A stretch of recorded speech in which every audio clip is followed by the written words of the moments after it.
ಹೊಸ ವರ್ಷದ ಮೊದಲ ದಿನವೆಂದರೆ ಮಂತ್ರಿ ಮಹೋದಯರು, ಹಿರಿಯ ಅಧಿಕಾರಿಗಳು, ಬೆಂಬಲಿಗರು, ಆಪ್ತರೊಂದಿಗೆ ಶುಭಾಶಯ ವಿನಿಮಯ ಮಾಡಿಕೊಂಡು ಸಂಭ್ರಮಿಸುವುದು ಮಾಮೂಲಿಯಾದ ಸಂಗತಿ. ಆದರೆ ಸಾರಿಗೆ ಮಂತ್ರಿ ರಾಮಲಿಂಗಾರೆಡ್ಡಿ ಅತ್ಯಂತ ವಿಭಿನ್ನವಾಗಿ ವರ್ಷದ ಮೊದಲ ದಿನವನ್ನು ಬರಮಾಡಿಕೊಂಡು ಹಲವರ ಬದುಕಲ್ಲಿ ನೆನಪಿನಲ್ಲಿ ಉಳಿಯುವಂತಹ ಕೆಲಸ ಮಾಡಿದರು. ಸಾರಿಗೆ ಸಂಸ್ಥೆಯಲ್ಲಿ ಕೆಲಸ ಮಾಡುತ್ತಿದ್ದವರಲ್ಲಿ ಕೆಲವರು ಕರ್ತವ್ಯ ನಿರ್ವಹಣೆಯ ಸಮಯದಲ್ಲಿ ಅಪಘಾತಕ್ಕೆ ಬಲಿಯಾಗಿದ್ದಾರೆ. ಅಂತವರ ಕುಟುಂಬ ಸದಸ್ಯರನ್ನು ಕೇಂದ್ರ ಕಚೇರಿಗೆ ಆಹ್ವಾನಿಸಿ ಇಲಾಖೆಯ ವತಿಯಿಂದ ಅವರಿಗೆ ನೀಡಬೇಕಾದ ಪರಿಹಾರ ಮತ್ತಿತರ ಸೌಲಭ್ಯಗಳನ್ನು ವಿತರಿಸಿ ಅವರೊಂದಿಗೆ ಹೊಸ ವರ್ಷ ಆಚರಿಸಿದರು. ಮೃತರ ಅವಲಂಬಿತರ ಕುಟುಂಬದವರಿಗೆ 1 ಕೋಟಿ ರೂಪಾಯಿ ಪರಿಹಾರ, ಸೀರೆ ಮತ್ತು ಸಿಹಿಯನ್ನು ನೀಡಿ ಗೌರವಿಸಿದರು. ಈ ಸಂದರ್ಭದಲ್ಲಿ ಮಾತನಾಡಿದ ರಾಮಲಿಂಗಾರೆಡ್ಡಿ ಅವರು, ಮನೆಯ ಸದಸ್ಯನನ್ನು ಕಳೆದುಕೊಂಡ ಕುಟುಂಬದವರಿಗೆ ಯಾವ ರೀತಿಯಿಂದಲೂ ನಷ್ಟ ಭರಿಸಲು ಸಾಧ್ಯವಿಲ್ಲ.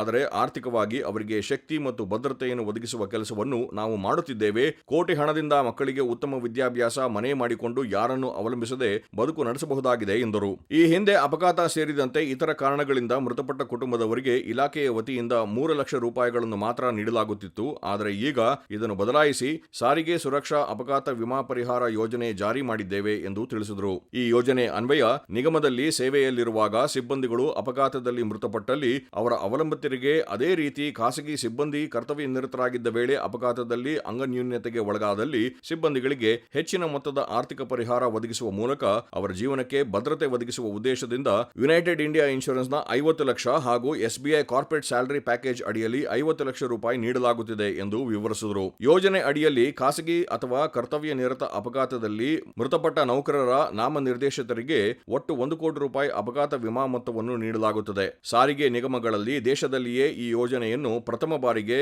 ಕರ್ನಾಟಕ ರಾಜ್ಯ ರಸ್ತೆ ಸಾರಿಗೆ ನಿಗಮದಲ್ಲಿ ಜಾರಿಗೊಳಿಸಲಾಗಿತ್ತು. ನಂತರ ಇತರೆ ನಿಗಮಗಳಲ್ಲಿಯೂ ಜಾರಿಗೊಳಿಸಲಾಗಿದೆ ಎಂದು ತಿಳಿಸಿದರು. ಈ ಯೋಜನೆ ಜಾರಿಯಾದ ನಂತರದಲ್ಲಿ 17 ಜನ ನೌಕರರು ವೈಯಕ್ತಿಕ ಅಥವಾ ಕರ್ತವ್ಯ ನಿರತ ಅಪಘಾತದಲ್ಲಿ ಮೃತಪಟ್ಟಿರುತ್ತಾರೆ. ಅವರಲ್ಲಿ ಇದುವರೆವಿಗೂ 9 ನೌಕರರ ಕುಟುಂಬದವರಿಗೆ ತಲಾ 1 ಕೋಟಿ ರೂಪಾಯಿಗಳ ಅಪಘಾತ ವಿಮಾ ಮೊತ್ತವನ್ನು ವಿತರಿಸಲಾಗಿದೆ. ಇದೀಗ ಮೃತಪಟ್ಟ 3 ನೌಕರರ ಅವಲಂಬಿತರಿಗೆ 1 ಕೋಟಿ ರೂಪಾಯಿಗಳ ಅಪಘಾತ ವಿಮಾ ಮೊತ್ತವನ್ನು ವಿತರಿಸಲಾಗಿದೆ ಎಂದು ತಿಳಿಸಿದರು.